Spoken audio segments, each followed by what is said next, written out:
You're listening to the Pace Radio Network, here at paceradio.net. The views expressed by the individuals during this broadcast are their own opinions, and they may not be the same as those of their group or other organizations they may be involved with. All medical advice during our broadcast is not a medical opinion and should be checked with your medical physician.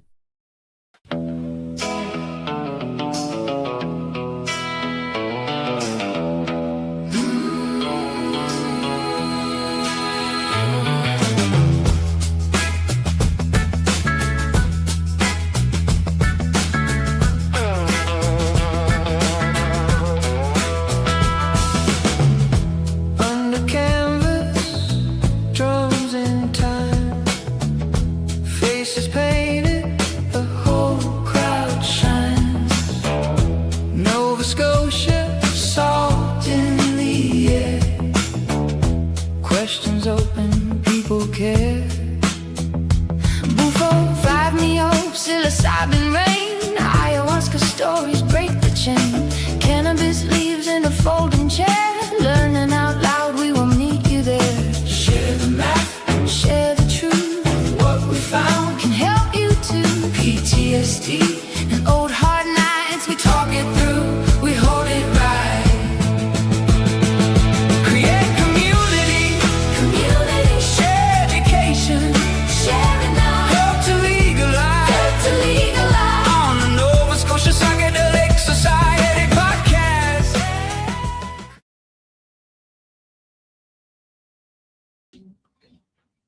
Hello, everyone. Welcome to the NSPS Speaker Series talk. Today, we're going to do a talk on harm reduction with Coco Harris and T.R. Appleby. I'll let them introduce themselves, as well as the society. But before we begin, I would like to do a land acknowledgement. And before I do that, I'm going to take a drink of water. A little off with the timing. So before we begin, I would like to acknowledge that we are gathered on the ancestral and unceded territory of the Mi'kmaq people. The Mi'kmaq have lived in relationship with these lands, waters, and skies since time immemorial, long before the arrival of settlers. Their stewardship, wisdom, culture, and deep connection to this territory continue to shape and enrich this place we call home.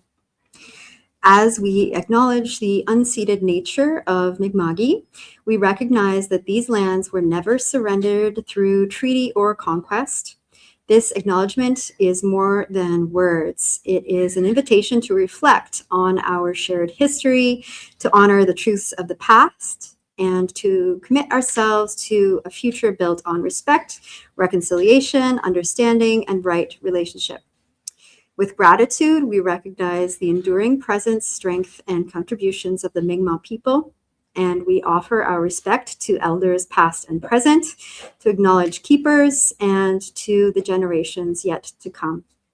May we walk gently upon this land, listen deeply to the wisdom it holds, and strive to be good stewards for the generations who will follow us. Welaliok. Thank you.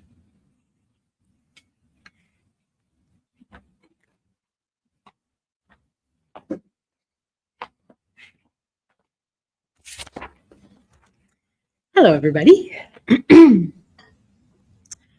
Thanks for having us. We're really excited to talk to you today. We have a lot of content to get through and excited to hear your questions, and we're going to jump right into it. So I'd like to introduce my friend T.R. Appleby, who actually co-founded the Nova Scotia Psychedelic Society in 2017, hoping to create the community and the support that he wished he had during his psychedelic awakening. He's been part of the Tea Hive Collective since 2018 and dreams of a permanent harm reduction space here in Halifax. TR is a breathworker certified in holosomatic work and is currently training in holosomatic breathwork with the Stanislav Grof Psychedelic Training Academy. Using his experience with altered states, TR acts as a neo-tantra coach and a ritual guide. He is the co-host of the Playing with Aliveness podcast and will be speaking on a panel about sex and psychedelics at the Ottawa Climax Conference this October. Thank you so much, Coco. I'm realizing I had a typo in my biography. I'm certified in holosomatic work. I'm getting certified in holotropic, which, and if you don't know what those words mean, it sounds like gobbledygook, but there you go.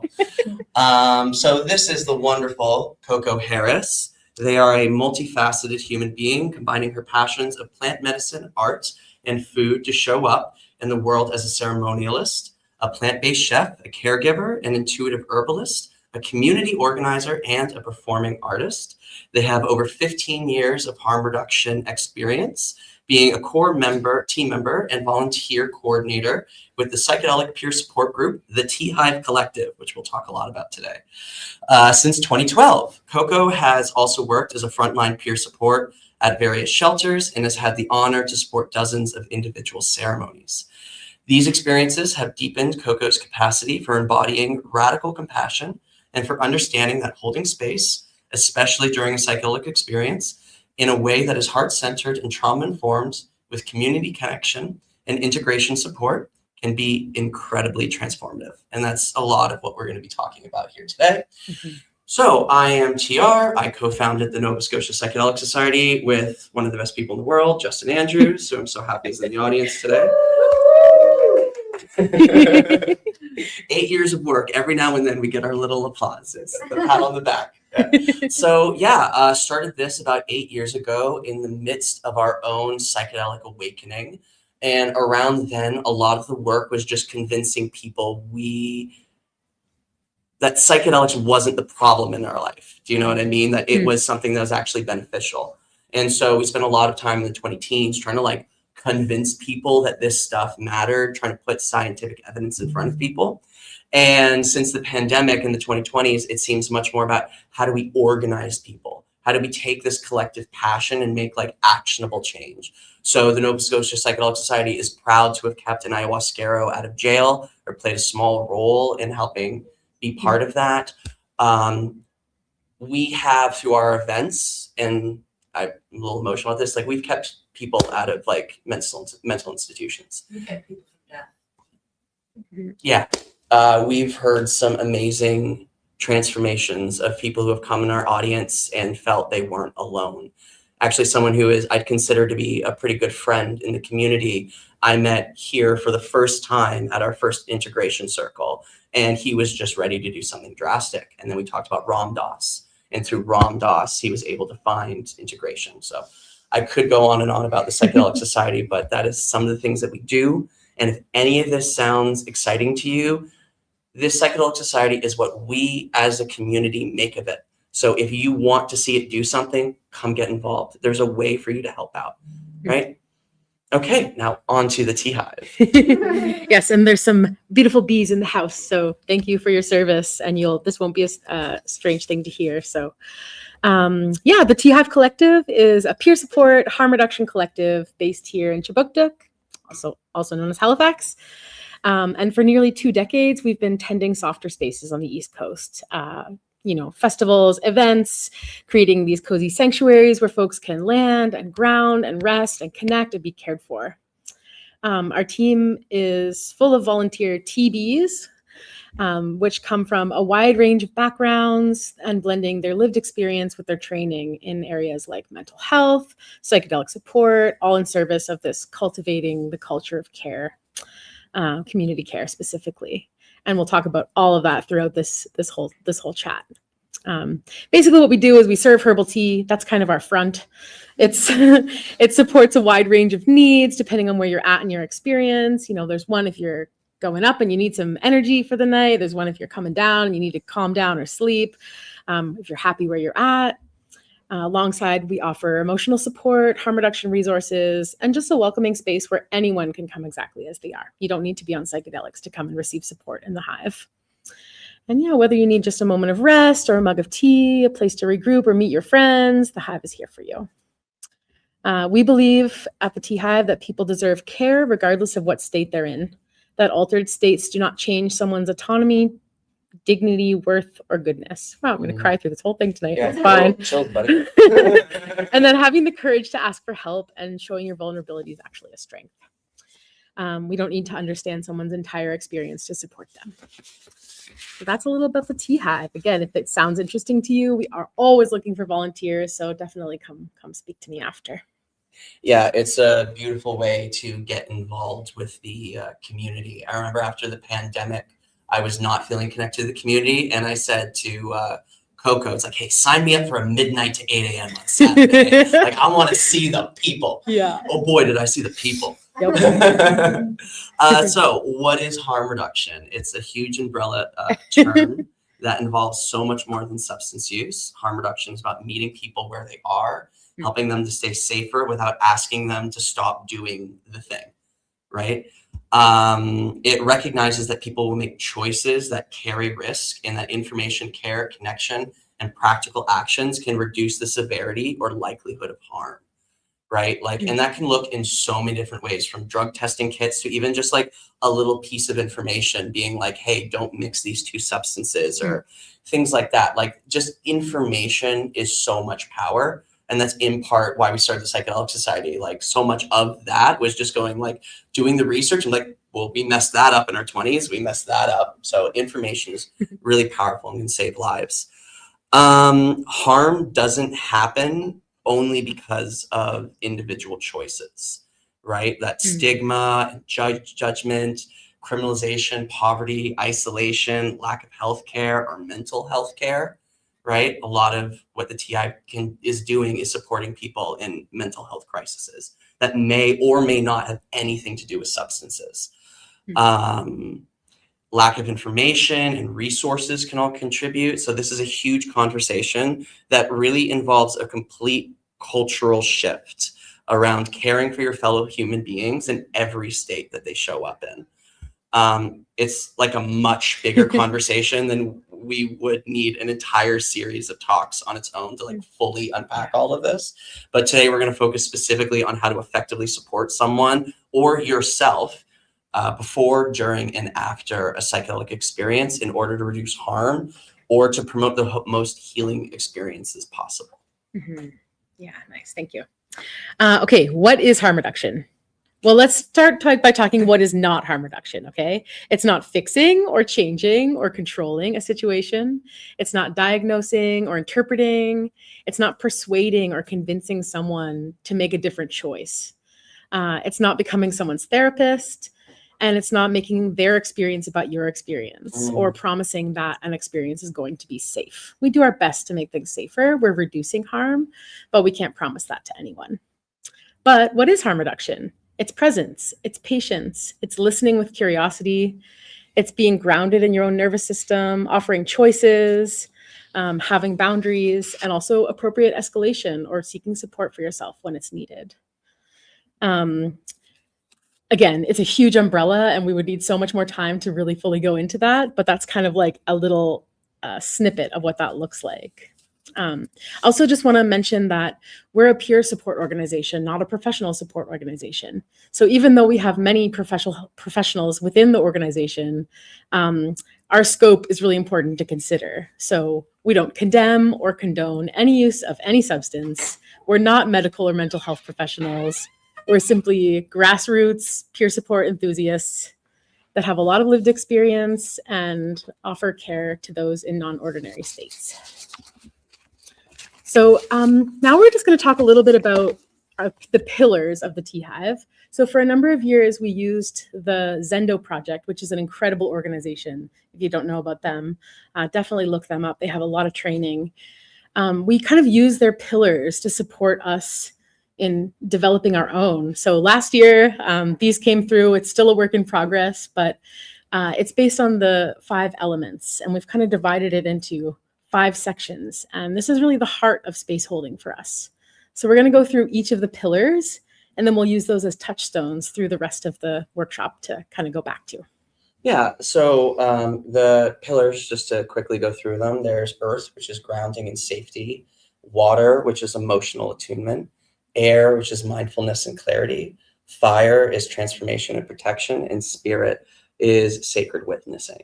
So we'll start with like the most basic is earth, about grounding and safety. So tend to yourself first. Like if you are sitting for somebody else, Like, it's really important not to be martyring yourself or like taking away from your own well-being to provide that care. Like, ultimately, you've got to fill your own cup to hold space for others in a good way. Like, part of what they train psychedelic therapists is that it's your job to be the most regulated nervous system in the room. Like, co-regulation is a thing. And if they are in a panic state of mind and you are sitting there with calm and equanimity, it is easier for them to tune into that.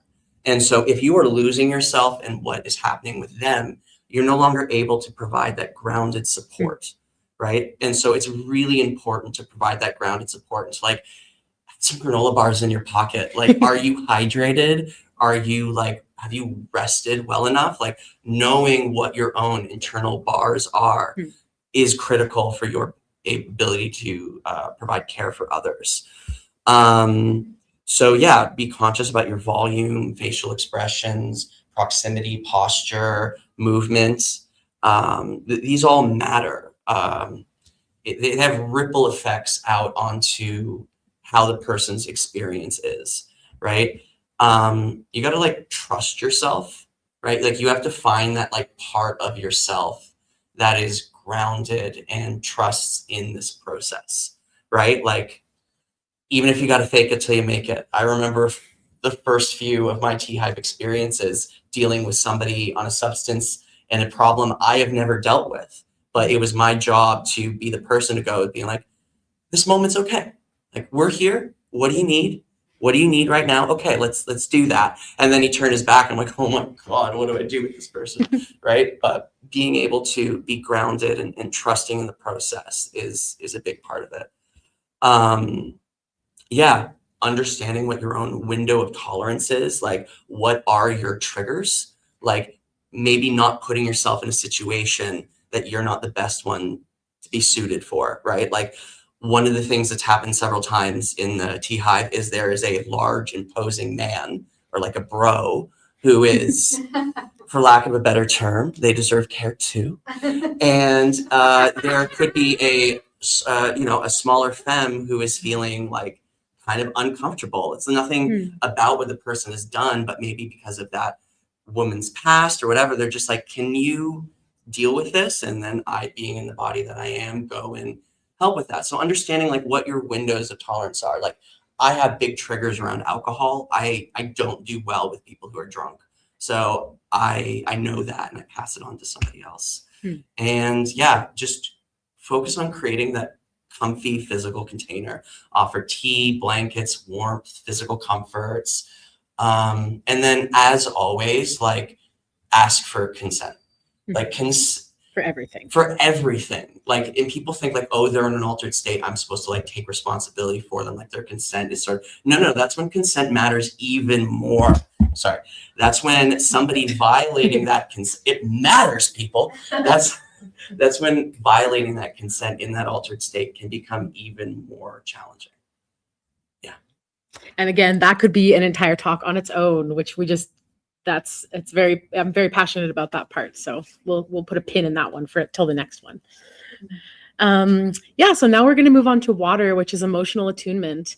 This one is a seemingly simple one, but a really important one. There's not a whole lot to say about it because it's kind of like acceptance, empathy, meeting people exactly where they are in that moment and not trying to change anything. Having that non-judgmental support.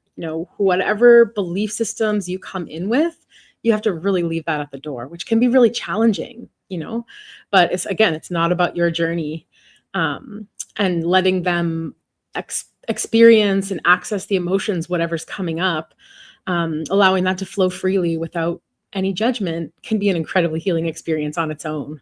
So yeah, try to flow like water, try to stay soft and to move with the flow of their journey. So the next one is air, which is about mindfulness and clarity. So mindful listening, like, and that's where you are listening without waiting to speak. right? Like it can be really easy for like, you know, somebody can just talk and talk and talk when they're on a psychedelic and they said something like a few minutes ago and you're like, oh, I've got something really great to say about that. I think it'll be, and then they go on another tangent for you to try to like bring that back around to your great idea. I mean, that's making it about you. You're not like listening in the present moment because maybe it's about less of what they're saying and the tone in which you're saying it. Maybe it's not about like them catastrophizing about what's going on with their friends at their campsite, but what you're hearing constantly is worry, worry, worry. So like, how can you meet them where they're at with their worrying and then provide that space from there rather than trying to pick apart all their different things going on, the details that are coming up. Like you're not their therapist. Like one of the Zendo principles is we sit, we don't guide. You're not their teacher, you're not their guru. You are just here holding that space. And like, honestly, like I said, I'm being trained in holotropic breath work, and that is like psychedelic breath work to induce psychedelic states. And that's exactly what they're teaching is hold that space and allow like the inner healing intelligence to come through and lead that journey, right? So be mindful and aware of this. You want to speak like calmly and clearly. Like sarcasm probably isn't great. Like speaking just very clearly and softly, be very like open and like honestly say less. This isn't about your chitty chat time. Like maybe if they're staying, like you stay with them through the night and they come down in the morning, like maybe that's when there's a chance for a little dialogue. Like, hey, noticed you came up with a bunch of this, but it's also like, you're not here to therapize them, right? So say less, listen and ask questions. Right? Just being like, well, what's coming up for you about that? How do you feel about that? Right? Because that's going to provide way more for them than you trying to tell them what's going on. Like you don't know someone's internal experience. Like you see someone on drugs just zoning out, staring off, like they're on a whole other world about their ex right now. And they don't need to be asked, how you doing? Right? So, yeah, just be a witness, not here to fix anything. Okay. Oh, me again. Okay. Hi, guys. Speaking of talking less.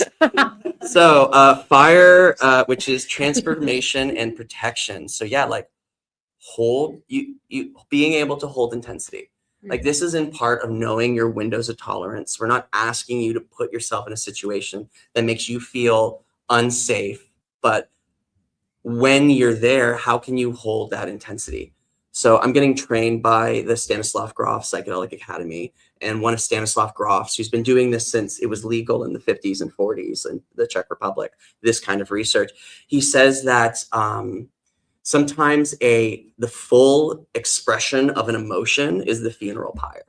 So you think that somebody is having like this breakdown but if you allow them to say fully experience the grief of someone that they lost rather than trying to redirect them from that and like what Grof calls it is finishing the gestalt. You are closing the loop, right? Like why you're still stuck in it is because you're not allowing the loop to close. So like one of the benefits of having too much psychedelics is you're sort of put in a position, you're either going to close that loop or fight it.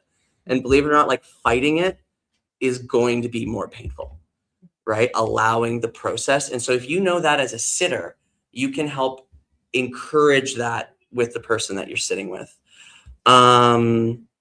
So yeah, protection, about gently redirecting any disruptive energies if needed. So if somebody comes in and is trying to deal with the situation, like, no, this person needs quiet. Like, how can you, we use a term of like protecting the body. Like we talked about consent is super important, but at some point somebody might just be in a whole other world. At that point, like keep their body safe, right? Protect them, keep them from running away if you can do it without grabbing them. Like this is, like keeping them as safe as you can, redirecting others from interrupting them and creating that space for the loop to close, for resolution to happen, and just honor that like transformation comes with discomfort and normalizing that and making that like okay, right? And that's another one we'll talk a lot about more later. The fifth one, spirit, is a little more hard to grasp. So we'll get to some more tangible examples of this a little later, but it's the sacred witnessing. It's the honoring of the mystery and knowing that not everything needs to be understood. It's okay to just let it be. Anchoring the unseen, being an anchor in this world while people may navigate those liminal spaces in between. Something we often say is we are the hive. No one is healing alone. We're all in this together. We're healing at the same time as our guests are healing in a lot of ways. Offering integration. We're going to talk a lot about integration a little bit later, but not forcing it, and processing with your fellow space holders that with their consent, obviously, especially after a challenging or intense situation. Those more energetic elements that are also really important. I'll just do this part. Yeah, go ahead. Now we'll talk about preparation as a form of harm reduction, context before a journey. And you can use this for yourself if you're kind of helping someone prepare themselves for a journey. Sometimes we don't have the luxury of preparation when we're offering care, but it can really contribute hugely to the experience and can also give you a little insight about maybe why it's not going so well or why something is going a certain way. So preparation and integration are not separate from the journey. They kind of surround and inform it. And the pillars are 5 ways of being that we can use to contain this entire state. So we'll give you some examples of that after we talk a little bit. Okay, so here's going to be some of the knowledge that we were talking about that can be helpful going into things. Like part of the preparation is like understanding what you're taking, what are the risks and potential benefits around it. So try to do some research. Great resource is arrowwid.org, something like that. And it's been for like a decade or like 2 decades or more, something like this, recording people's trip reports. People say what they did, how much they did, and what the experience was. And that can be really helpful. Like read the positive trips, read the not so positive trips, like understand what you can be getting in for. Testing your substance, right? Like one of the more shocking experiences I had as a Tea Hiver was the drug testing people were set up right next to us, and they had we had a chalkboard or something that said was like what the drug claimed it was, what it presented, like what it looks like, and then what it actually was. And seeing something's like presented as cocaine in little skull baggies with like rainbows on them, contains no actual cocaine. Right? Like that's startling, right? And one of my favorite moments was seeing a whole bunch of, like people you wouldn't think would be into this, like, like hockey bros or whatever, coming into the Tea Hive and being like, I'm a non-binary male presenting person. I've got some things with bros, God love them. But they like, these guys like came in and they were all like, yo, where's the drug testing? And I had to be like, the guy, he's in traffic. He's not going to be here for another hour. And I watched these guys look around and go, guys, we're coming back in an hour. And they all just decided to wait an hour and a half to do drugs because they wanted to do it safely, right? Like drug testing is really important and can be its own thing. Another thing, learn how to read a scale. Learn how to read a multiple decimal scale, because let's say hypothetically, someone who may or may not be me almost took 10 times the dose of something because I misplaced a decimal point. Okay. Really, I've been in this game for a long time. I really should know, hypothetically, if it was me, should know how to read a bloody scale. So like learn how to read a scale, a good microgram, micrograms. Get a scale, right? Learn what LD50 means. That means the lethal dose for 50% of the people. This is like where whatever drug you're taking gets to be very dangerous. So understand that. Understand the word contraindication, okay? Contraindication.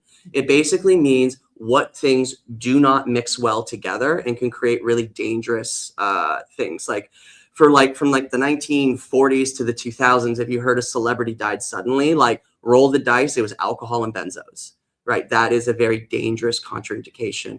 SSRIs and MDMA can be a dangerous contraindication. So if you're on medication, look up the contraindications. Like, you can just go on Google and look up what is okay and what isn't. For example, THC messes up your ability to digest blood thinners. I didn't know that until I looked it up. So I could go on and on. Look up TripSit resources, looking up combining substances. Like I said, like benzos and alcohol. No, thank you. Learning how to read a scale so you don't be almost like maybe I was. A lot of people, when they talk about preparing for a psychedelic journey, will talk about something that is set and setting. What is that actually? So the way I see it is, it's the set is what's happening internally. What are you bringing into an experience with you? And the setting is what is happening externally. What environment are you coming into?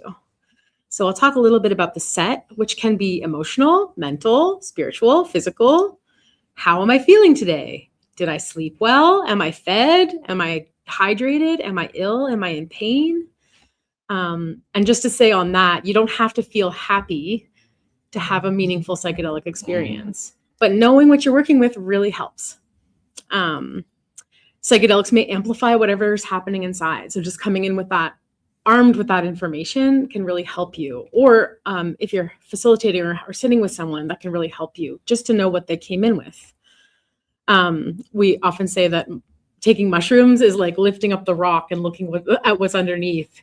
So it's not going to create new things in your life, but it can amplify what's already going on. Setting intentions versus having expectations, which I think is a really important distinction. The difference between what you believe is supposed to happen and what actually happens can create some dissonance or some disappointment, or even be really upsetting or really destabilizing. But expectations and intentions can also shape how we interpret what actually does happen. So I recommend taking some time to just really sit down and tune in, and have that be part of your mindset, part of your set coming in. Is just, what do you want to get out of this experience? Setting those intentions, but then not being tied to them as an expectation. You want to say that part? Oh, yeah. So there's a guy, Dr. Carl Hart, who's got a book called Drug Use for Adults, something like that. And he looked at a lot of the data of people experiencing psychosis related to drugs, and like they blamed it on the drugs. And when you look at it fairly consistently, a lot of these people have not slept for over 24 hours. And so his biggest piece of advice, regardless if you're doing mushrooms or meth, get some sleep.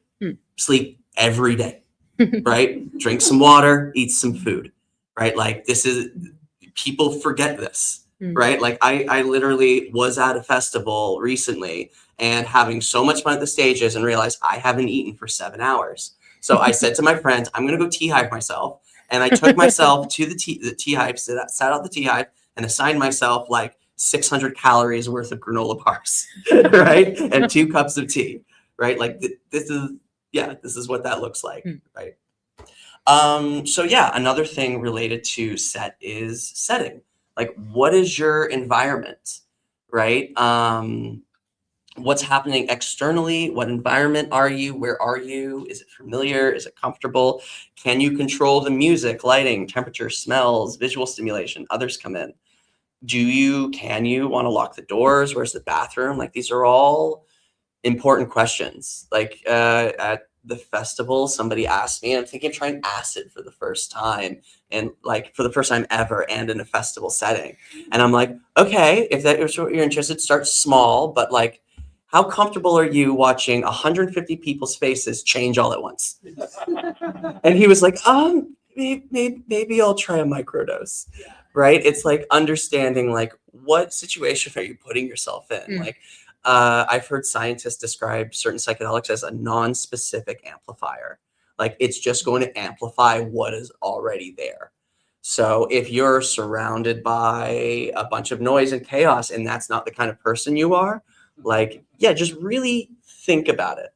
Think about where you're at, and then how can you create that setting so that it feels good, right? Like, can you put up nice soft lighting, right? Can you, like, for example, like control the music, come up with some playlists. Like, are you going to go into a cabin by yourself? Or are you going to be with a group of friends? Like, really put some time into that setting, because it is well documented that set and setting and dosage are like your 3 primary factors you're playing with here.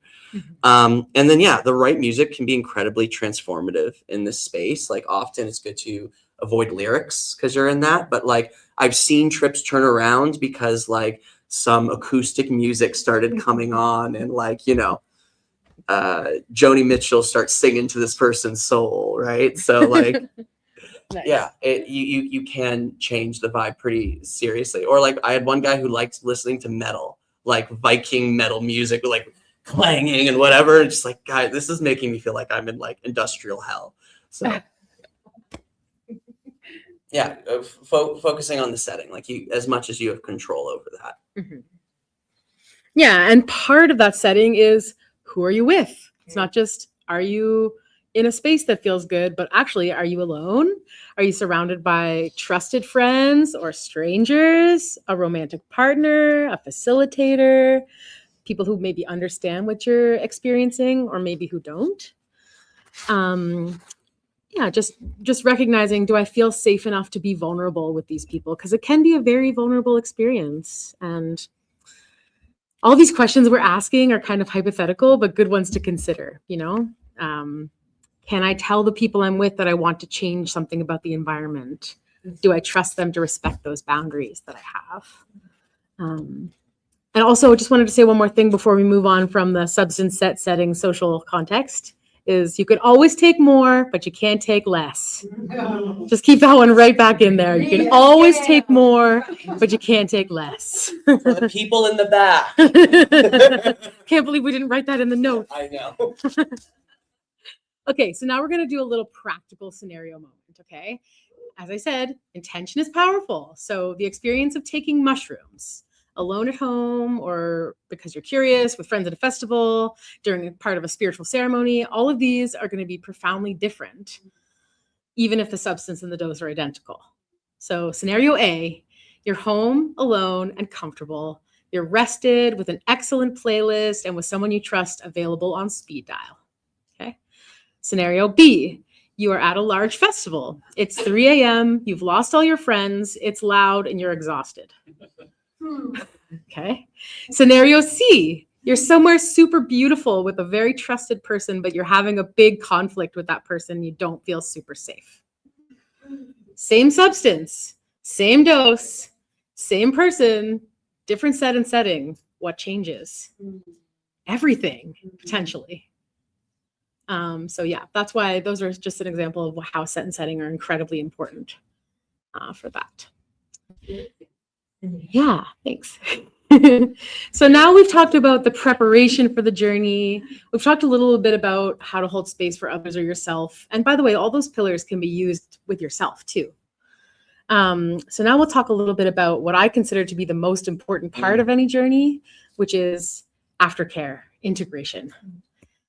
Because coming down can bring you an enhanced mood and like super tuned in empathy and all these continued insights as you reflect on your journey, increase neuroplasticity. It's science for hours or weeks or more after your journey.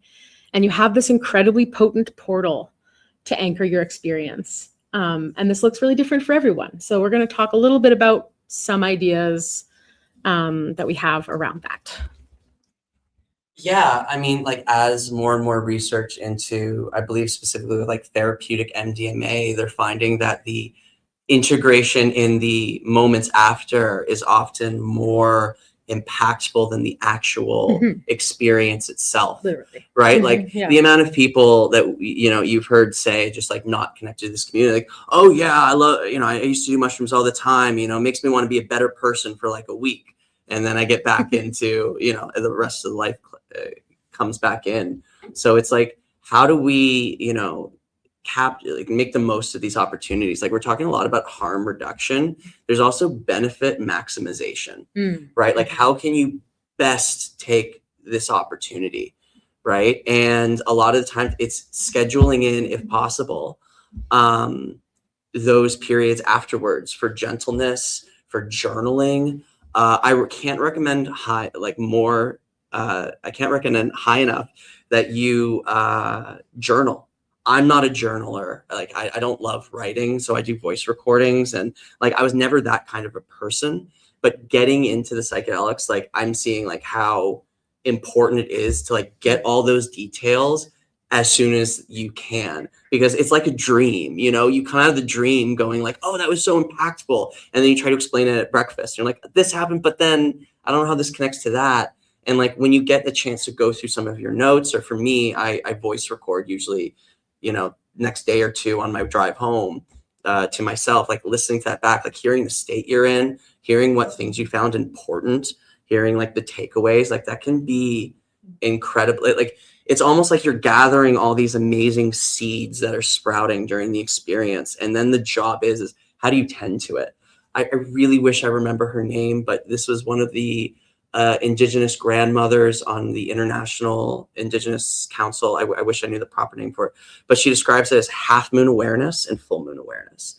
So half moon awareness is having the awareness of what you need to fix in your life. Full moon awareness is walking it. And full moon awareness is the thing. It's hard to do. It's easy to have not easy, but you can have epiphanies. It's hard to apply that into your life and make it manifest. Yeah, so some tips is like being gentle with yourself and others, like understanding in the next few days that like you're in a really tender space. So maybe like part of your preparation is scheduling in, when are we going to talk about anything that comes up during the experience?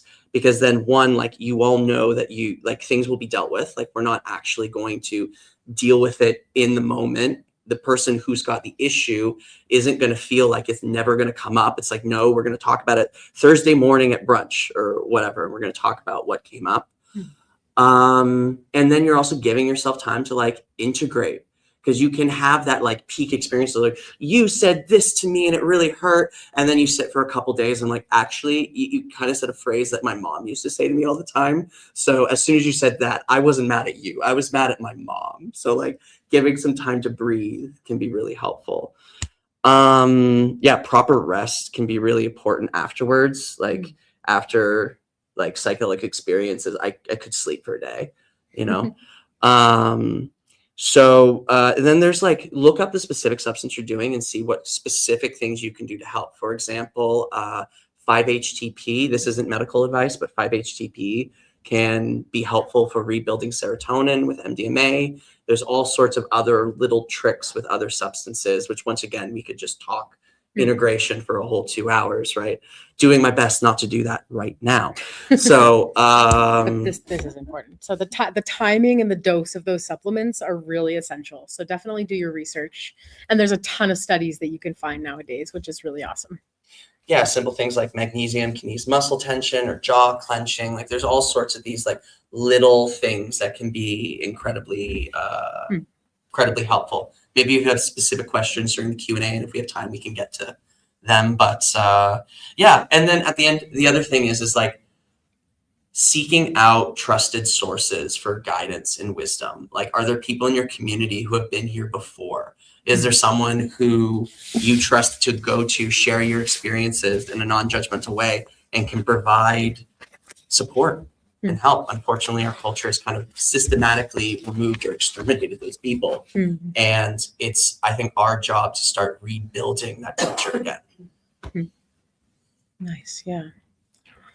Okay, moving back to the pillars, which, as I mentioned, we can use for before, during, and after the experience. And now we'll talk through the 5 pillars and as it relates to integration and how we can find a process of bringing what happened during an experience into the rest of your life.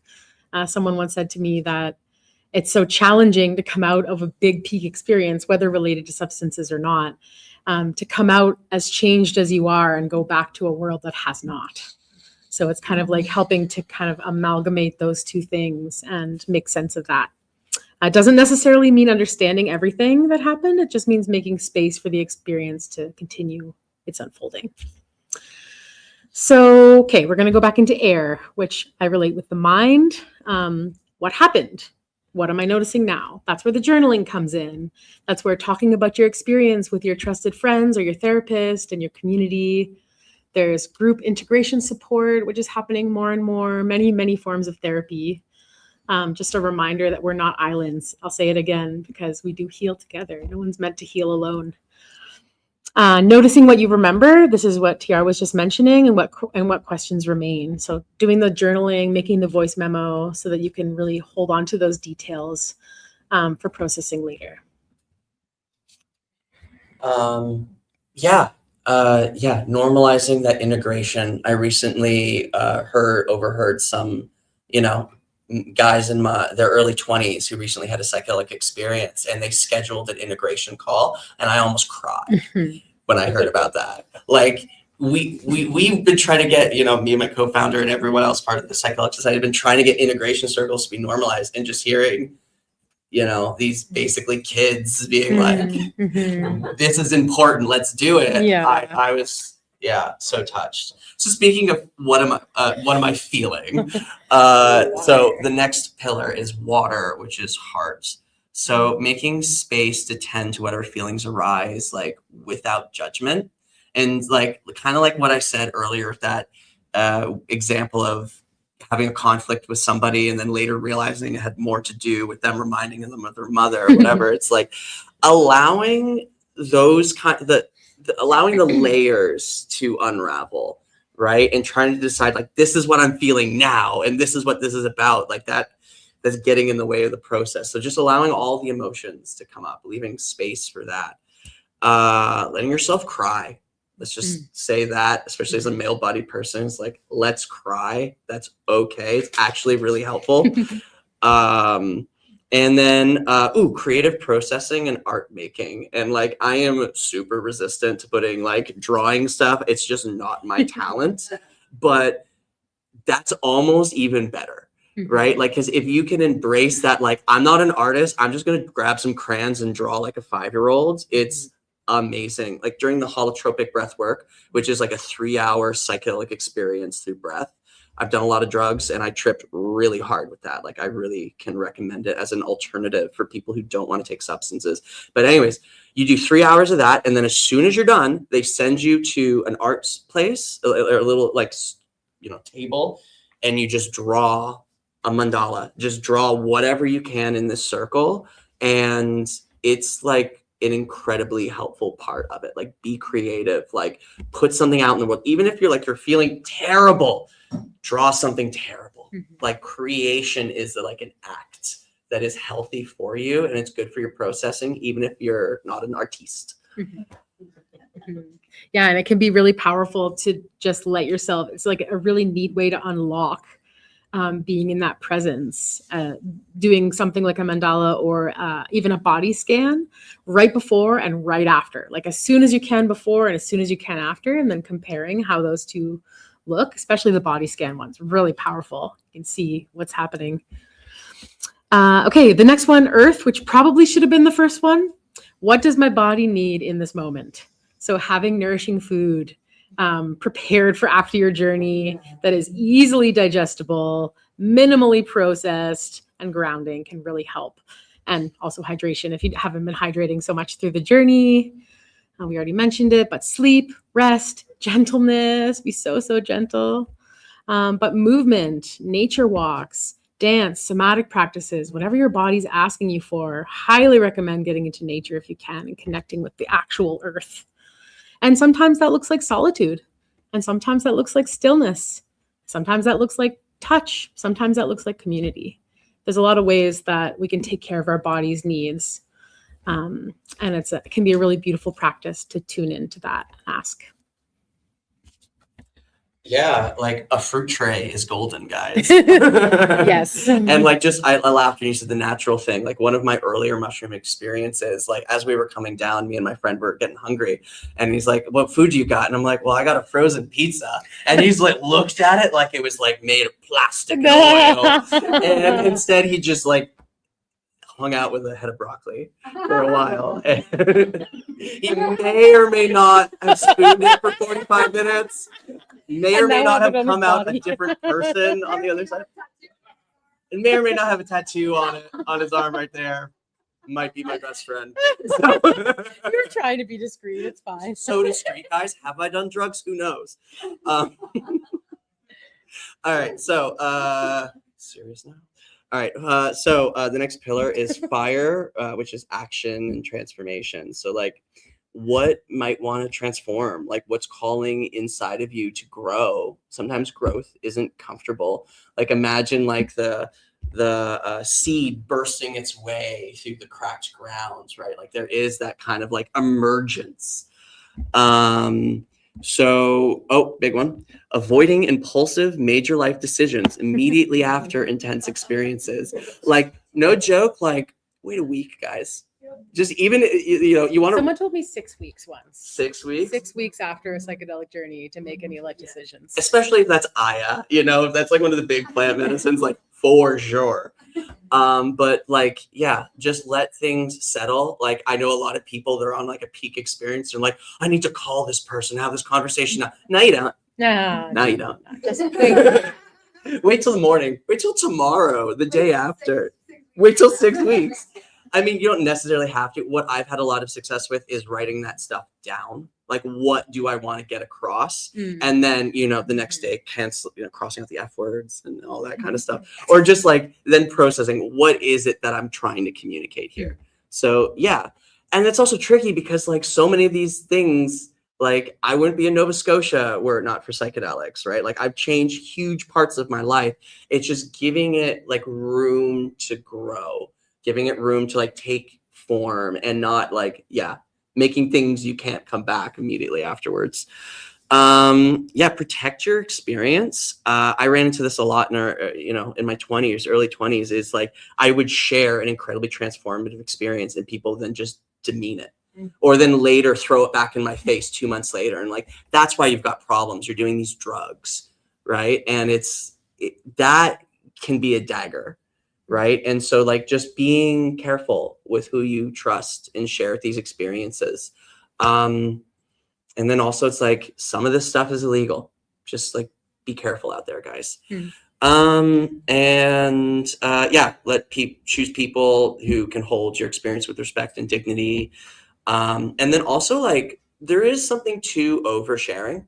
Like you can have a potent experience. And then when you just tell it to everybody, you've like diffused that energy. It's like if you're working on a creative project, don't tell everybody about how excited you are about the project, because then your brain thinks, well, I already did it, right? Like it's better to be choiceful about that. And just a good question to have echoing in your head through those days where you're not making big life decisions. What do I want to carry forward? What do I want to leave behind? So I'll just leave that there. And now we come back to spirit, which can be, in my experience, one of the most difficult parts of the integration process, because it acknowledges that we aren't going to understand everything, maybe ever. Sometimes it takes 5 years for some kind of nugget of insight to drop in. And what am I willing to not understand is the question for that one. So integration is not interpretation. We don't need to tell someone what their experience means. This is especially important if you're sitting with someone. We can help them explore what they think it means, or you can explore what you think it means as it comes through, but sometimes you're not going to know. And you don't have to turn every vision or feeling or experience into a message. Some experiences can simply be experiences. Okay, so actually, I'm just going to go back and read through those questions again. So just so they're really solidified, which is air. What happened? What am I noticing now? What is your mind experiencing? Water, heart. What am I feeling? Earth, body. What does my body need in this moment? Fire. What might want to transform? What do I want to carry forward? What do I want to leave behind? And spirit. What am I willing to not understand? Oh, it's a hard one. So many things in that box in my brain, and that's okay. And that's okay. Okay, we're getting there. So now we're going to talk about what to do when things get challenging, whether in your own journey or if you're sitting with someone and they're having a really challenging experience. Because as we've said before, these highly transformative experiences can be incredibly difficult. One of the Zendo pillars talks about how difficult is not the same as bad. So a lot of people you'll hear talk about bad trips. The Zendo project actually doesn't believe in bad trips. They believe in incredibly like uncomfortable, difficult, challenging experiences, but there's no value judgment on it. See the little distinction there? It's a little different, but it's really powerful to shift your language around that. You already said that one. Is that one kind of factor? Yeah. I'll just you want me to do that, or does that fit in later? I think I already said it. So okay, sweet. Great. Okay, so some tips on what to do if things get challenging. Step one, as we said before, regulate yourself. If you're the person that's holding space in the situation, take a breath, slow down. There's no need to rush. This is certainly not going to be over in 5 minutes. So settle in and remember that it's not your job to fix anything, to leave your motives and your stories at the door. In an ideal world, you'd have a second sitter in any situation for a lot of reasons, for mutual witnessing, for being able to take breaks, because sometimes these can be 6, 8, 12 plus hour experiences. For sharing that witnessing, for accountability, and to have another perspective, because we're all bringing in different perspectives and different energies. Where are we here? Trusting in the process. Trust in the process. Like I said earlier, like your doubt and fear can really affect what's going on here. Like, of course, like, you know, if something extreme medical is happening, like vomiting blood, like, yeah, that's the time to listen to your fear and to get medical help. But beyond that, like trusting in that process, right? And that intensity can be okay in the right container. I mean, I've got the proper quote right here, but I said earlier, the full experience of an emotion is the funeral pyre of that emotion. And something that they taught me when I went down to the Amazon and drank ayahuasca in 2015 is that to see yourself as like a mountain and all of these things coming up as clouds coming towards you. Like the mountain doesn't step out away from the cloud. The cloud just goes through and the mountain stays as it is. So when you're in those situations, like sit as the mountain. Right. And if it feels like this is like too simple, it's like they told us the context of if you come up with what you think are demons, like if when you're drinking ayahuasca and you come up against these negative forces or whatever, it's like be the mountain and let these clouds go past you. Like I've literally meditated that on and off on psychedelics and while sitting for other people and just keeping that, like if you even want to invoke the energy of a mountain, can be very like grounding in that moment. Yeah, you're doing that one. Yeah. So another thing is just reducing stimulation, right? Like changing the environment if necessary. Like if you can change something in a few seconds, like consider it, right? I mean, the Tea Hive way at least Future Forest and some other places, they've got like the main large dome where everyone gathers and we see people, but the people who need like quiet, we've got a separate tent a little ways away just for that reduced experience. Because sometimes you're just overstimulated and you need a moment for like things to calm down. I mean, Terence McKenna used to like sort of make fun of the other people doing drugs in his era, being like, you take these drugs and do everything you can to not experience them. You keep your eyes open, you dance, you interact with other people. He's like, you don't know the medicine of a substance until you're sitting in silence with your eyes closed, right? Like that's one of the things that Ram Dass said when to Terence McKenna. Terence McKenna asked him in the 80s, like, what happened? What did the hippies do wrong? Like you were there, I was there, what happened? And Ram Dass said is we spent more times with our eyes open than eyes closed and more times with our fingers pointing out than pointing in. So it's like, can you create that environment to go inside and reduce that stimulation? If the guest is able to communicate, always ask for consent and offer choices. Like choicefulness can be really, it also says there. But yeah, think about light, noise, people around, physical comfort. protect their body however possible. Yeah. You want me to do third or? Yeah, I can do this one. So after you've regulated yourself, after you've reduced the potential harms around or changed the environment, if that's something they're struggling with, just offer your presence and your connection. Things like, I'm here with you, things like, you're not alone, this isn't going to be forever. Those very simple affirmations can really go a long way to someone having a difficult time. Ask them about their experience. Again, with the say less is more sometimes, but sometimes a guest can have a hard time processing or speaking and making decisions. So consider that in that connected time. The next part of that that's kind of important is that sometimes people may be experiencing things like paranoia. So don't minimize or argue with what they're experiencing as their reality, but reframe something like, it sounds like you don't feel safe right now. Do you want to go somewhere quieter so we can figure out what you need? Or that sounds really scary, can be a lot more helpful than there's nothing to be scared of, which can feel very invalidating. If they're feeling scared, then there's something to be scared of, you know? Resisting that urge to really soothe or make the experience go quicker with solutions or to reframe right away. They're in it. Their experience is their reality right now. And it's not our job to try to convince them otherwise. Yeah, I remember I was sitting for a guy who ate like 4 grams of mushrooms and 300 milligrams of THC. And like after the first aid, people like checked him out. They're like, he just has an elevated heart rate. Like he's fine. And so I was like, I had my backpack like, all right, I'm setting up camp with you guys for the next 3 days. Who knows how long I'm going to be here? Like I was like, oh, he's on hour 4 of a bunch of mushrooms. Like he's coming down. And they're like, oh, and then he ate a bunch of THC. I'm like, oh, this could be a week.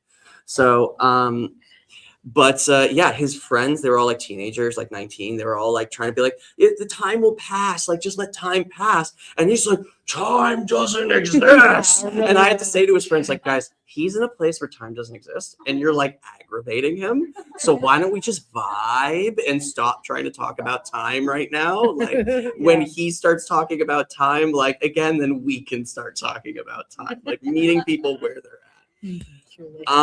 So something that we talk about in the psychedelic training I've been through is the difference between like a spiritual emergence and like a spiritual emergency. And like a spiritual emergency is part of spiritual emergence, like that questioning that what is going on with my reality. But it can often look really close to like psychosis. And I mean, this is once again a much bigger conversation to like be able to tell the difference between like a actual medical psychiatric crisis and somebody who is just questioning their whole reality, which is part of human growth. And like one of the ways to say that is to tell the difference is see the degree of self-awareness that they have. Like one of the things that they'll say is like, if it's like more of a spiritual emergence, it's like, I'm feeling a lot of paranoia right now. Like I'm feeling like everybody in this room is staring at me, but I know they're not. I feel like people are staring at me and they like want to hurt me. Like I don't feel safe. And someone going through like an emergency would be like, I know everyone in this room is out to get me. I can hear them, you know, like they start coming up with this whole story. So like, once again, much deeper thing to go into, but like that is signs of when you need to actually start seeking medical help. But the guy who's training this is a medical doctor and his day job is in an ER unit.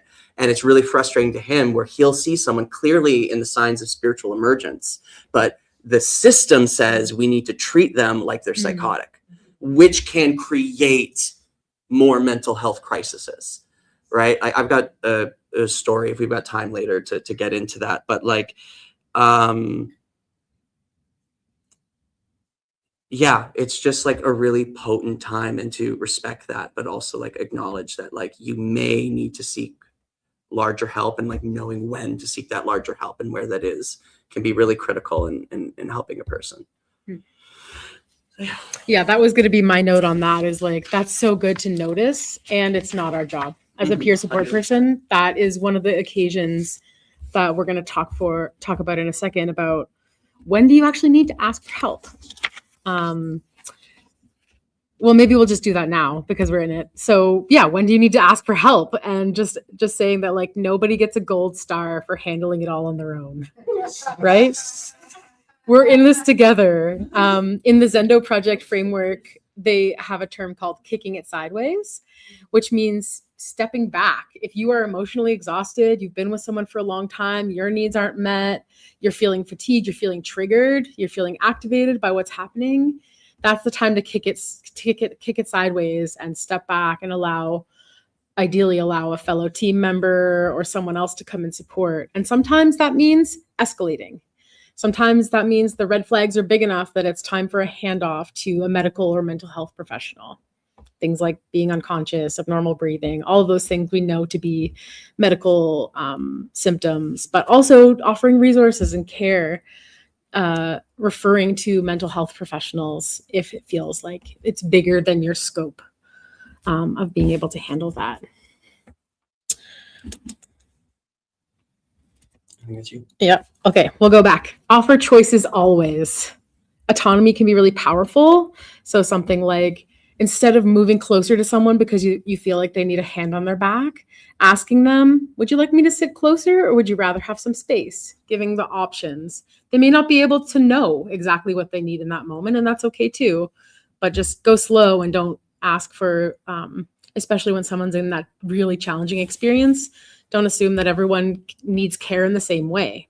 For example, somebody that might need really dim lights because they're really overstimulated, that's what they need to feel safe. But somebody who is afraid of what they can't see in the corners might need really bright light to feel safe. So that's why we're trying to create safer spaces, but we actually can't guarantee safety for everyone. So that's why offering choice gives someone dignity and gives someone that option to tune in and be like, oh, what do I actually need right now? Asking them to make their own decisions and then do what they want with that. Yeah. So, and then it's also like being non-judgmental, right? And like respecting people's choices they make and meeting them where they're at, and like understanding where your own biases are, right? Like when I got into the psychedelic community, I was one of those like, you know, super judgmental, crunchy hippies who was like, only things from the earth, man.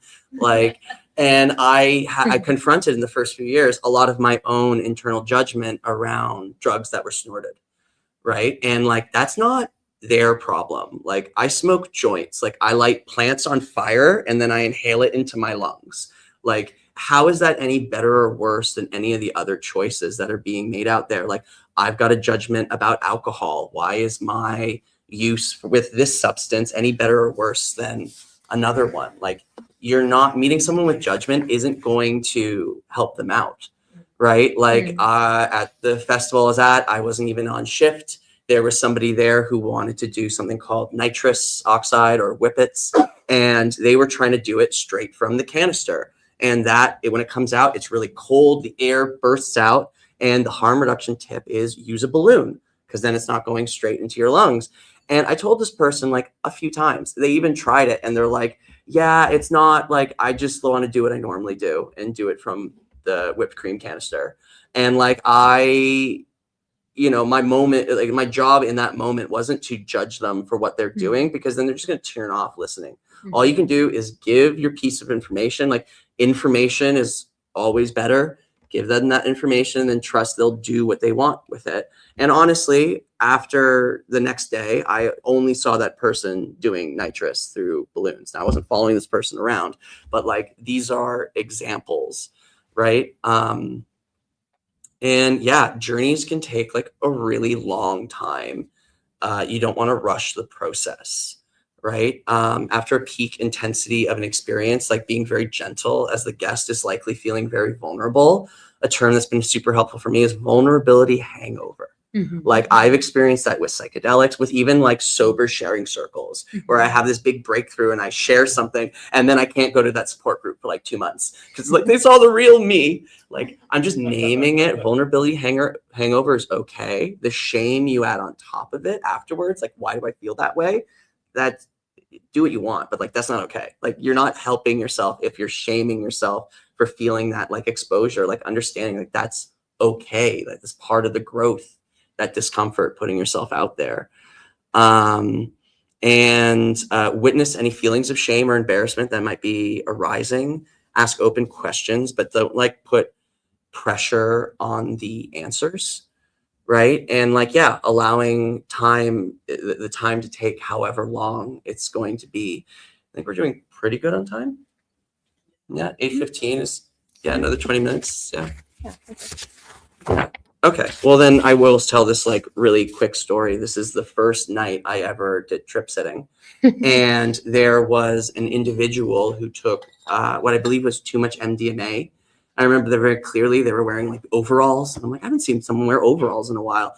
And they were just like, took way too much, and they were just rolling around in the hive, eyes rolling back into their head. And then they'd have moments of lucidity and going like, thank you for this. Like, I know I shouldn't have taken this much, and like I'm having a weird experience, and then just thank you so much. And then like, oh, and then back to just like rolling around gibberishing.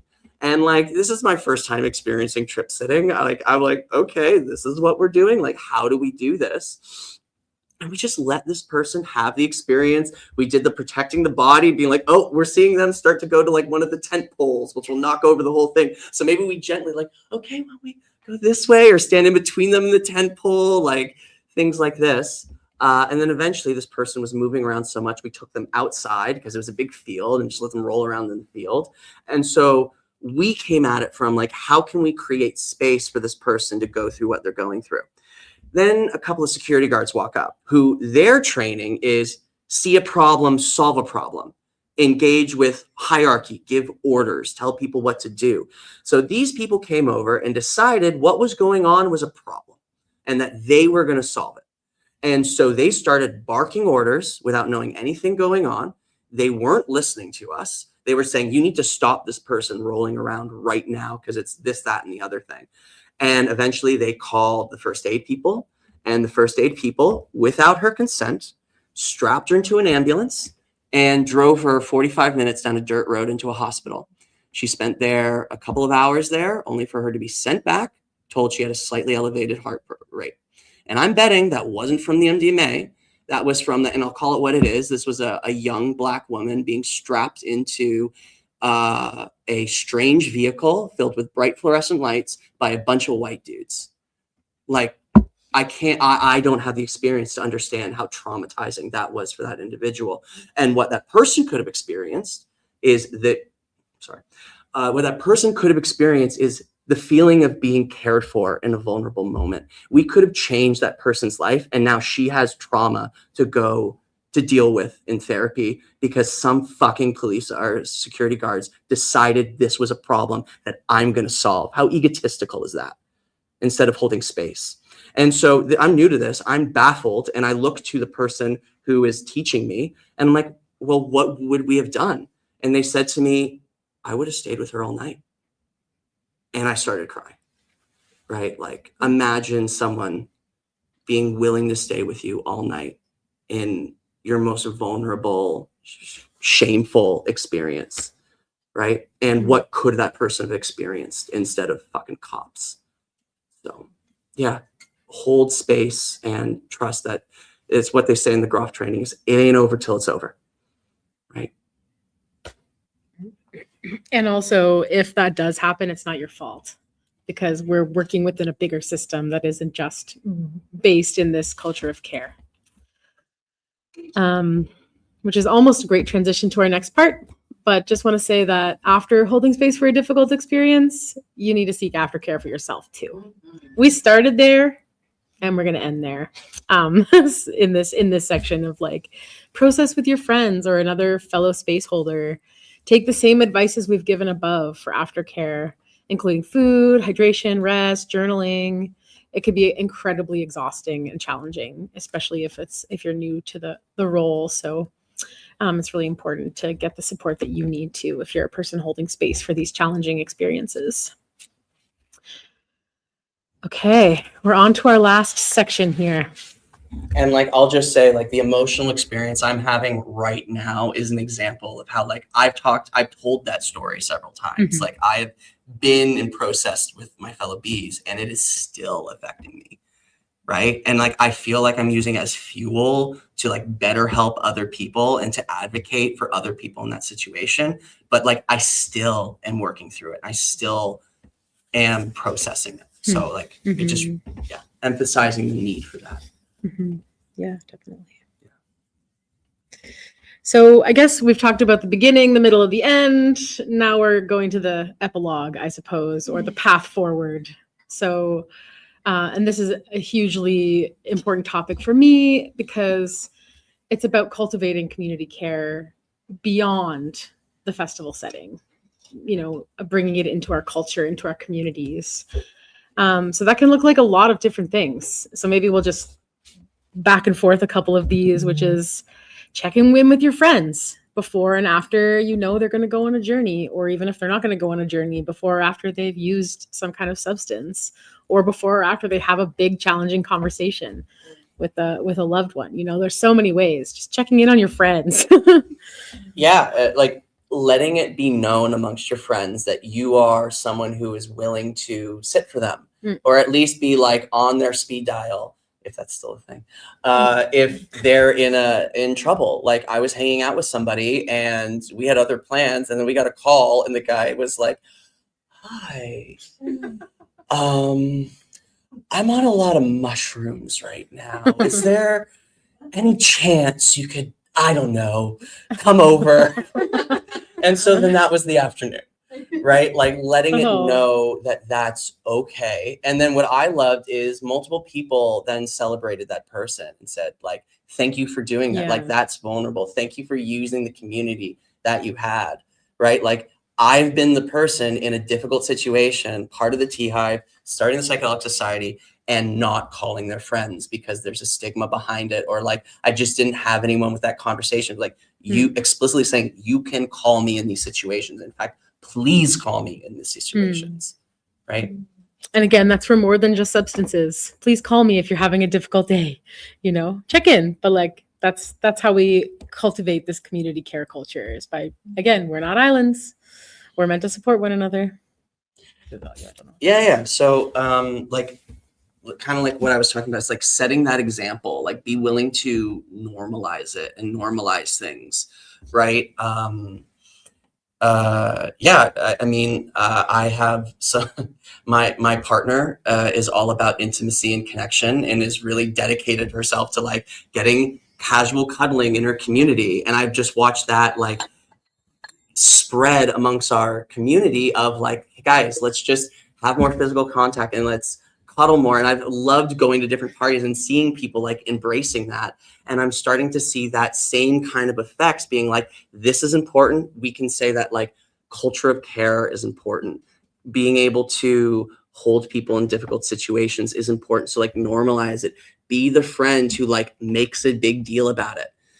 Be like, this is what you should be doing. Like, how can we normalize things? And that happens in all sorts of ways. Like a small way for something else is like, I'm neurodivergent. I'm not hiding the fact that I'm actively stimming in front of you guys, because that means that somebody might feel more comfortable stimming. And this is where like harm reduction plays more than out of substances. Because when I don't stim, I feel more of a desire to numb out with substances or to do other things to alleviate that. So like there's multiple layers that care plays into it, and they all intersect with each other. Like how you're feeling emotionally intersects with the things that you put in your body, intersects with how you're feeling, how you're treating other people. So it's like Coco said earlier, like this is a cultural change that needs to happen, right? And it's not going to happen unless you do it, right?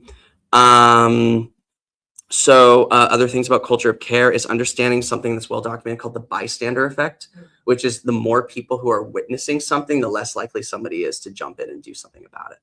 So be willing to jump in and do something about it. Like you could literally save somebody's life, right? Or you can just change somebody's day, which is valid.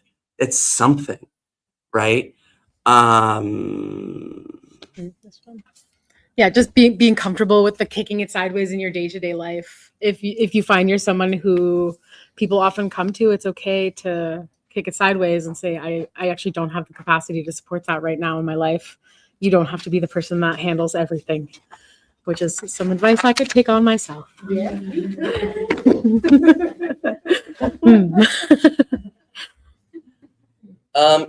Sometimes the most caring thing you can say is, I'm not the right person for this, but I can help you find the right person. For example, like I am trained in a bunch of things and can help in peripheral ways around certain mental health issues or other things. But if somebody comes to me dealing with addiction, then I will kick that sideways to a trained mental health professional. Because while I can still be part of that person's support team, it's like knowing when it's time to kick that sideways, right? And then caring for the caregivers, like ask the person who is always helping, how are you doing? Like, what do you need? Like, when was the last time you had half an hour to yourself? When was the last time you slept? And then be willing, if it's within your window of tolerance, to jump in and help. Like, another thing is like, take initiative.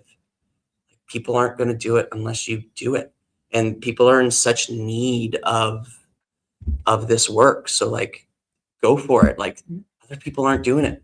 You can. I remember one of my Tea Hive shifts a few years ago. The first thing you do, you come on shift and you go, all right, who's the lead B? Like the manager, is the supervisor, the experienced person. Like, and what do they need to tell me? What are my orders, Captain? And I remember going to the lead B of the previous shift, going, all right, who's the lead B? Who am I checking in with? And they go, it's you. And I was like, what? When did that happen? Like, I don't know, last year, right? Or like 2 years after you joined. Like, I didn't feel prepared for that. That was actually one of those midnight to 8 a.m. shifts that I was talking about. But like, the support you have to offer is better than no support. And you can always get better at that as long as you know your boundaries. So like, I'm begging you all, take initiative, get involved, right? Create that culture of care. Like even with the Psychedelic Society or the Tea Hive, get involved in the organizing. Like, can you help doing paperwork? Can you help doing marketing? Like, these are the things to help promote this culture of care, right? In like a systemic way. Making sure that you rotate responsibilities so people aren't getting burnt out.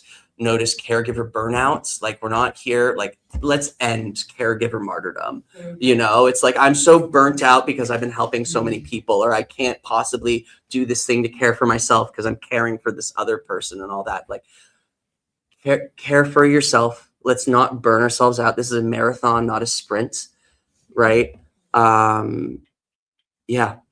Debrief after difficult situations. We kind of touched on that, and have like a way to repair and reconnect. And this one's hitting me hard.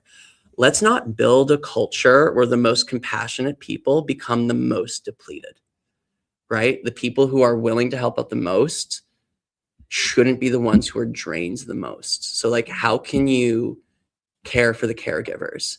Like, it's something Mr. Rogers used to say. It's like, when there's his mom would say to him, is when there's an emergency, always look for the caregivers, because or look for the helpers. Always look for the helpers, and then go help the helpers, right? Yeah, we spoke about this a little bit, but just expanding the idea of harm reduction beyond substances, which we talked about a lot today, that can apply to so many different things, so many different elements: parties, relationships, sex, mental health, grief, conflict, burnout in general, loneliness. The underlying question stays the same, which is, given that this is where you are right now, what could make this experience less harmful and more supported? You can ask that question about any difficult scenario in your life. That's harm reduction. And then the last thing we'll speak about now is kind of bringing those festival values home. Festivals are this really interesting place that has the potential for so much transformation, and that could be so challenging and also so beautiful. But I'll let you do this because you wrote this and I like it. At a festival, thank you, we'll walk a stranger to the Tea Hive because they're having a hard time, right? What happens if we bring that same instinct into the apartments, our workplaces, our friendships, families, and relationships, right? Like, what if we didn't need someone to be in crisis before we offered care, right? So I just let you sit with that, right? Like, what would it be if we actually practiced care for each other in our day-to-day? Because I'll tell you, care begets care, begets care, begets care, right? So yeah, thank you so much for listening to us. And it feels like we've got a good chunk of time for Q&A. So thank you, guys.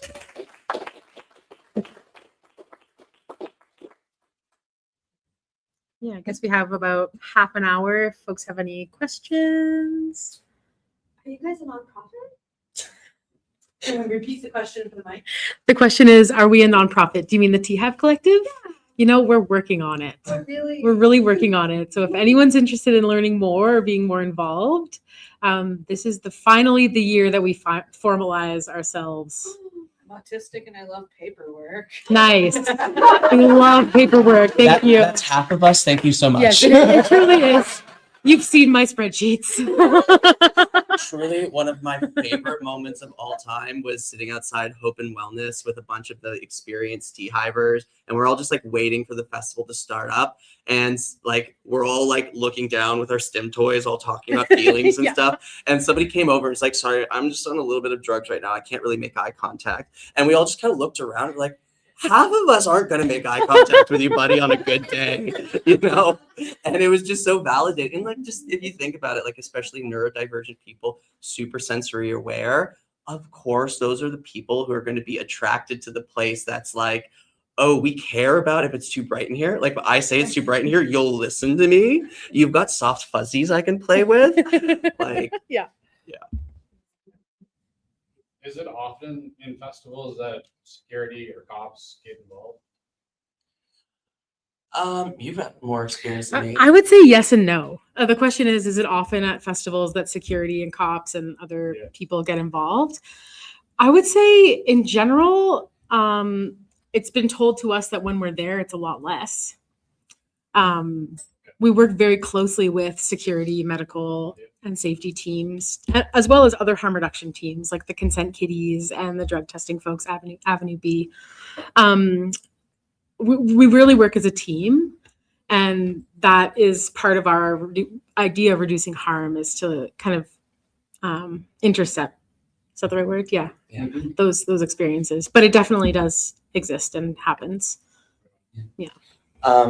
It also like depends the festival and what's True. the mood or the feelings of the festival organizers, because there's one of the festivals which is great because you are kilometers into private property, so police won't show up unless there's a warrant, right? Or they're called. But like, for example, one of the things, if we've got a security team that is like cool and respects what we do, they won't walk into the Tea Hive because they don't want to bring that imposing thing. They'll flag someone down to come out and talk to them. And like, those are the people that are amazing. Like, I know I talk some, you know, emotional shit about like police officers, but like for every police officer that was just your bully in high school that just wanted to keep bullying people, there are the heroes. Like, a police officer is someone who hears a gunshot and goes towards it while people run away. So there are like good people here. So it's how do we work with those people? How do we find those people? Like the security guards and the first aid people who get what they do love it because they don't want to sit with someone in 10 hours of acid either, right? They don't want that. They know how to fix broken bones. They know how to give someone penicillin if they've gotten an infection. They know how to, like, if someone's being violent towards, you know, like they know what to do with that. These soft things in between, right, is where the Tea Hive thrives. And like, honestly, we can help them out so much if they let us and if we work with them. And the experience that I shared, those were security guards, like private security guards who called in an ambulance. But I wrapped up my anger to the police with them there. So Understood. Yeah. I've got a question coming from online from Allison Mearden, who is a retired law enforcement officer. She's also a global drug law reform activist. And she's just an awesome lady all around. She lives up in Ontario. She asks, What is the most common psychedelic people are choosing to consume? And are you aware of the work science is now doing with ibogaine and MS? Thank you.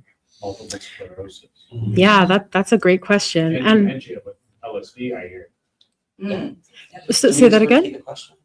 I think I spoke loud enough. Okay, great. And it's she's got it, so everybody can see it too. So. Okay, Thanks for the question. Yeah, thank you. Honestly, from my perspective, it changes year to year. And it really depends on the festival. It really depends on the scenario. It really depends on the set and setting, truly.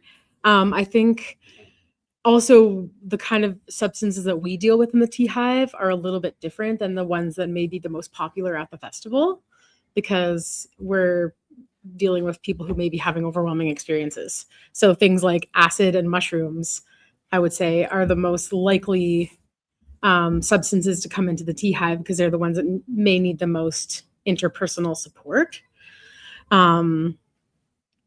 And like the most willing to seek those out. Right. Like we will get people on stimulants, but it's often after they haven't slept for 2 days and need help for sleeping. Mm-hmm. Right. So there is like a self-selection thing, or like, let's say somebody is doing a ton of ketamine. Well, that's an anesthesia. Like it's really hard to like get all the way down to the Tea Hive if you're on an anesthesia.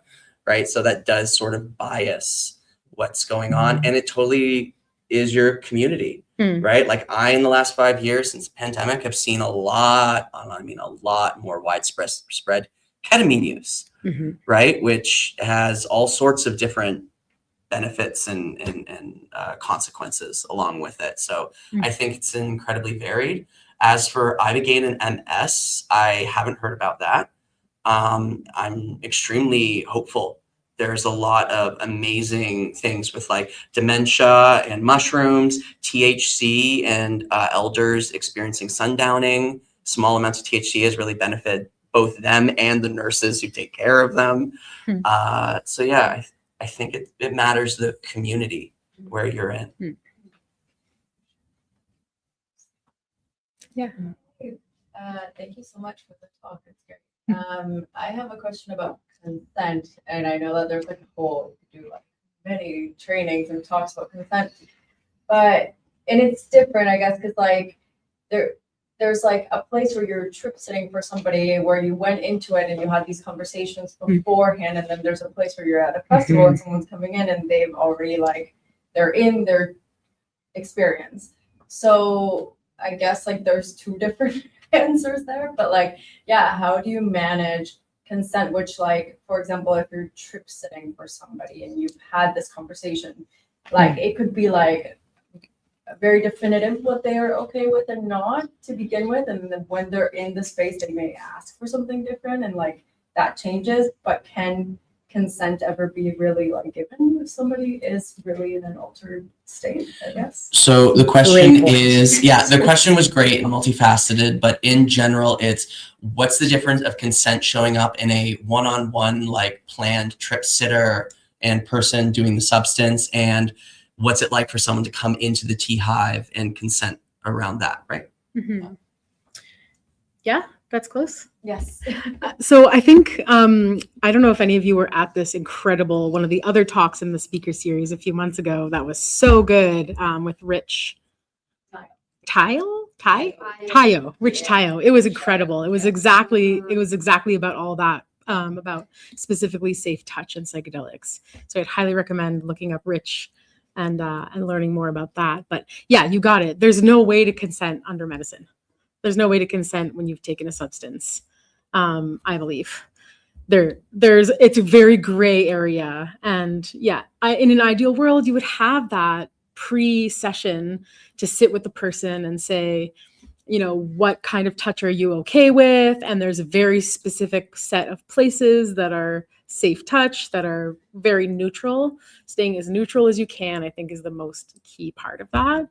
And I'll say that also about, if in the other situation where someone comes into a space like the Tea Hive, the touch is very practical.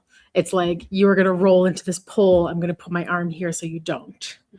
There is fairly innocent touch that, especially if there's another sitter, who could witness that, like a hand on the shoulder or holding a hand, that can provide a lot of comfort, but it's not going to cross any zones in any way, because especially with psychedelics, your memory can kind of change things after the fact.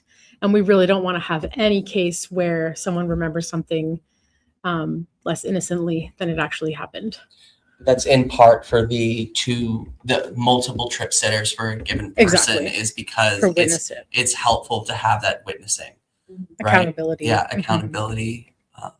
Yeah. And like to your point, like consent in psychedelics, it's incredibly tricky.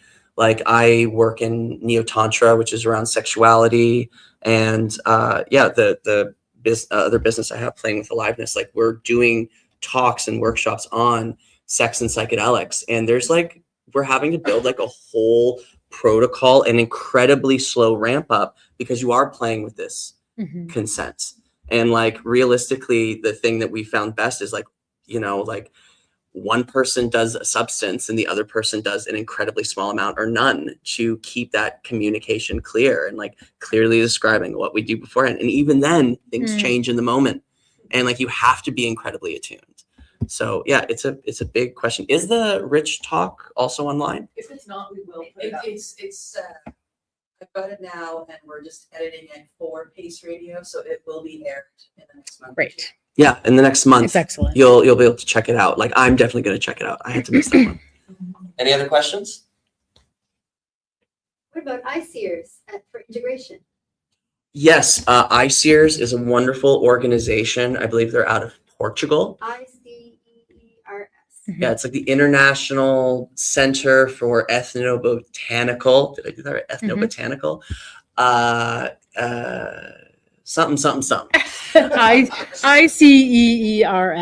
ICEERS. Yeah, I don't know too much about that. Yeah, I think they offer like free integration services, and like each person gets like a certain amount of free counseling sessions. Another thing that they have that's legit trained therapist, like use the free resources that are out there. There's tons of people who are putting out there, and something ICEERS does, which is great, is you can give them a list of drugs that you want to take and medications you're on, and they'll have a doctor look up the contraindications. So if you can wait a few days, like send them a list of what you're on and what you're planning to be on, and they'll let you know. It's like I said with THC and warfarin, they're like, oh, that's going to mess up the digestion of your blood thinners, right? And then be able to direct you from there. I just learned that. I want a painkiller, but thankfully it's fine. Oh, and like you mean like with the contraindications around that? Yeah. Especially, better safe than sorry, right? This might be a super simple question, but you're talking about like the drug testing, and is it for what's in the drugs or just great question. The question is about drug testing. There's a few different ways you can do that. Generally, what we're experiencing at festivals is like something like a multi-reagent testing, where you put a little bit of the substance in water and then you add, the tester to basically say, yes, this contains this. It's not going to tell you in that setting. It's like much more low tech than something you would get with an actual machine, which they sometimes have as well. What are they called? Mass spectrometers. Yeah, exactly. The drug testing is not my forte. I let them take care of it. But basically it's going to tell you, yes, this has what you think it has, or no, it doesn't. And you match it up with a number of colors. And that's basically what they do with that. And then there's also things like fentanyl test strips, which can just like be used for that one specific thing. Same process, dissolve, do the test, and it'll tell you, yes, this has fentanyl in this portion. Now that one's really tricky because there's this thing called the chocolate chip cookie effect, which is where, it's not ground as finely as it is as the other substance that it might be mixed with. So you may be testing this tiny little portion, and there's one portion of fentanyl in that, which is like, less likely to cause trouble, but then the rest of it may have a significantly higher proportion. So that's why that one becomes tricky. A lot of people will then just test the entire like dissolve the entire substance and test the entire substance for that. But there's a few different ways to do that. And like, seriously, if you're getting something in a powder, test it for fentanyl. 30% of overdoses in New York City hospital for cocaine was actually fentanyl, right? And like, if you think putting fentanyl, like you can see, like it's horrible, but putting fentanyl and heroin, you can see like they're both depressants. But like, for me, it made no sense that fentanyl was in cocaine, right? Like they're opposites. Like even if you don't think it's likely that it has it, like you don't know what's in a white powder, right? Or a grayish powder. Like test for fentanyl, try to, if you can't, like potentially do smaller doses to see, one of my favorite stories around harm reduction and intersecting with police officers was at these big music festivals in England. I think one county was able to get an exception for drug testing, like a pilot. And even the most conservative, like anti-drug police officers were shocked because what they saw was people would go up, test their drugs, find out it's not what they wanted, and they'd throw it out and not do the drugs. And the police officers were shocked. Right now, of course, when you do that, you're going to have people trying to rifle through the garbage. So they have to put someone watching that. But like, that's something that like converted a lot of skeptics, being like, we're not all druggies. Like this drug war has pitted an us versus them. And you heard me earlier, like I have an us versus them that I'm working through about cops and police. Like they look at, like some of them look at us and drug use as the enemy, as we see them. So I think part of this is figuring out how can we work together?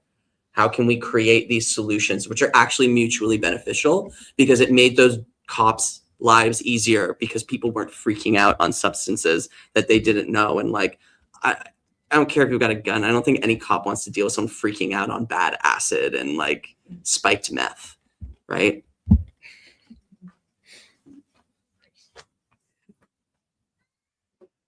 Well, that's quite a way to end it. Please ask another question. Let's not end on spikes meth. Oh, God. How do you involve the Hive? With the Hive? Yeah. So thank you. Great question. I know the volunteer coordinator. They're pretty cool. It's me. It's me. Every spring we'll just, if you use Facebook, we have a Facebook page, the Tea Hive Collective, and you can fill out an application, and we get, a ton of applications every year. So definitely brag yourself up a little bit. But yeah, we need a pretty big team for events like Future Forest. We have a team of about 35 for that one. So yeah, that's the way. People drop out all the time. If you're on a wait list, don't feel bad. Hopefully there's a chance you'll get called up. If it's not this year, it's next year. Like if you apply and don't get in, that's no fault to your own. It just means a lot of people applied this year. Like keep going, show up to events. Yeah, make yourself known. And also just come to the Hive at different events that we're at and get like familiarize yourself with what we do and what the vibe is, drink some of our tea, talk to some of the other bees around about the experience. And yeah, thanks for that. Doing the Hive and then going back to just being a regular attendee. Not here for it. That's not my thing anymore. Yeah, it really gives you this beautiful way not only to give back to the community, but also just to be of service. And we really take care of each other. We have one of our volunteers is literally a person to cook us meals for the week. That was amazing. We really take care of each other. And I was in the military, and I'm a cook in the military, so maybe I can. Oh, yeah. Nice. Yeah, great. I'll put a cover letter. That's great.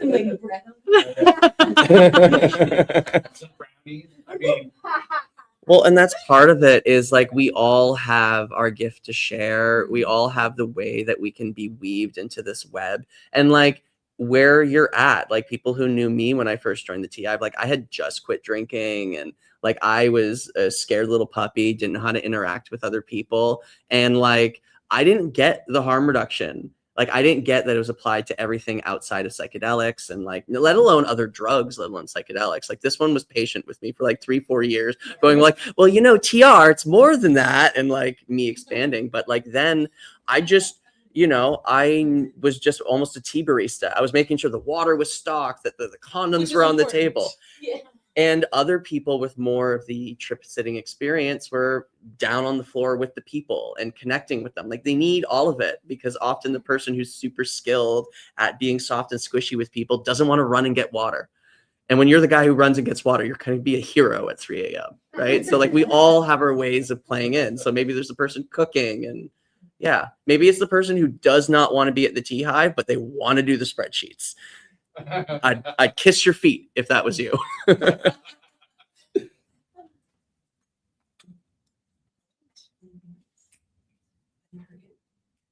Amazing. Thank you all so much. That was a lot of information over a couple of hours, but hopefully you've got some little nuggets of.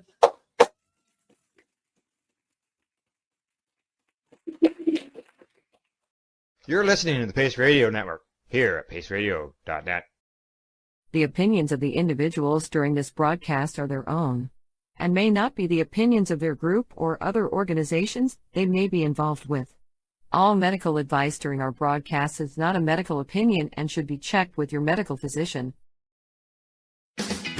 Enjoy the buzz of legalization with Campbellford Lifestyle Shop. From lights to plant nutrients, books, consumption accessories, and more, we've got all your basics to grow or consume cannabis. Visit our info center or take a look at our piercing services and body jewelry, now available in-store through Campbellford Lifestyle Shop, 17 Bridge Street West, Campbellford.